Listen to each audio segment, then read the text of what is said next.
আসসালামু আলাইকুম ওরহমতুল্লাহ। ভাই ও বোনেরা, আজ আমি আপনাদের এমন এক প্রশ্নের সামনে দাঁড় করাতে চাই যে প্রশ্ন অনেকের মনে আছে কিন্তু মুখে বলতে সাহস হয় না। আমরা সবাই জানি জান্নাতে পুরুষরা হুর পাবে, কিন্তু কখনো কি ভেবেছেন তাহলে নারীরা কি পাবে?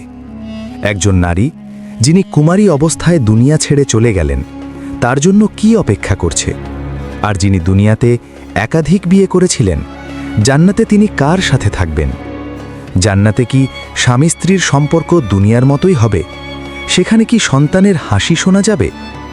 আজকের এই ভিডিওতে কোরআন ও সহিহ হাদিসের আলোকে আমরা ধীরে ধীরে এই প্রশ্নগুলোর উত্তর খুঁজে নেব ইনশাআল্লাহ। তাই অনুরোধ, ভিডিওটি শেষ পর্যন্ত মন দিয়ে শুনবেন। ভাই ও বোনেরা, আজকের সময়ে ইসলামকে ঘিরে নানা রকম বিভ্রান্তি ছড়ানো হচ্ছে, বিশেষ করে নারীদের অধিকার নিয়ে। একটি মহল আছে যারা প্রশ্নের আড়ালে আমাদের ঈমানকে দুর্বল করতে চায়। কিন্তু একজন প্রকৃত মুমিনের পরিচয় কি জানেন? আল্লাহ যা বলেছেন, রসূল সাল্লাল্লাহু আলাইহি ওয়াসাল্লাম যা বলেছেন তা নিঃস্বার্থভাবে মেনে নেওয়া, ঠিক যেমনটি মেনে নিয়েছিলেন মা ফাতেমা রাদিয়াল্লাহু আনহা আর মেনে নিয়েছিলেন সাহাবায়ে কেরাম। ভাই ও বোনেরা, জান্নাত এমন এক জায়গা যা কোনো চোখ দেখেনি, কোনো কান শোনেনি, আর কোনো মানুষের কল্পনাও সেখানে পৌঁছতে পারেনি। সেখানে থাকবে দুধ ও মধুর নহর, সুউচ্চ প্রাসাদ, রেশমি তোষক। জান্নাতে কোনো রোগ নেই, কোনো বার্ধক্য নেই, এমনকি মলমূত্র ত্যাগেরও প্রয়োজন নেই। সবাই থাকবে ৩৩ বছরের তরুণ তরুণী হয়ে চিরকালের জন্য। হাদিসে এসেছে, জান্নাতে একজন পুরুষকে দেওয়া হবে দুনিয়ার ১০০ জন পুরুষের শক্তি। একজন সাধারণ জান্নাতীও অনেক হুর লাভ করবেন।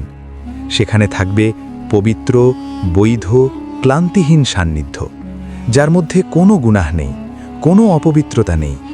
কিন্তু এখানেই প্রশ্ন ওঠে, পুরুষরা যদি হুর পায় তাহলে নারীরা কি পায়? ভাই ও বোনেরা, এই কথাটা মন দিয়ে শুনুন। দুনিয়ার নেককার নারীরা জান্নাতে হুরদের থেকেও অসংখ্য গুণ বেশি সুন্দরী হবেন। তারা হবেন জান্নাতের রানী। তাদের রূপের দ্যুতিতে জান্নাত আলোকিত হবে। আর হুররা, তারা হবে এই নেককার নারীদের সেবিকা মাত্র। এখন প্রশ্ন আসে, যেসব নারী কুমারী অবস্থায় মারা গেছেন অথবা যাদের স্বামী জাহান্নামী, তাদের কি হবে? ভয় নেই, আল্লাহ তাআলা তাদেরকে তাদের পছন্দমতো নেককার পুরুষের সাথে বিয়ে দিয়ে দেবেন। আর যদি প্রয়োজন হয়, আল্লাহ তাদের জন্য নতুন পুরুষ সৃষ্টি করবেন যারা তাদের সম্পূর্ণ সন্তুষ্ট করবে।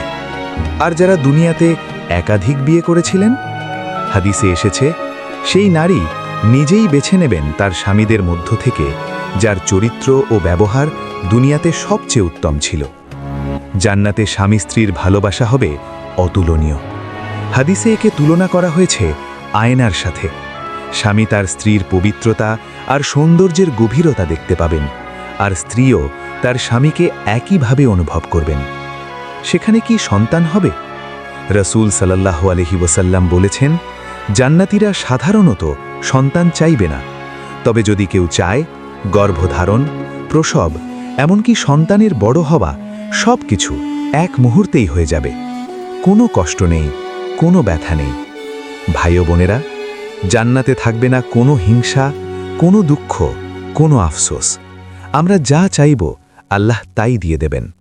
আল্লাহ তাআলা যেন আমাদের নেক আমল করার তৌফিক দেন এবং আমাদের সবাইকে জান্নাতুল ফিরদাউসের মেহমান হিসাবে কবুল করেন। আমিন।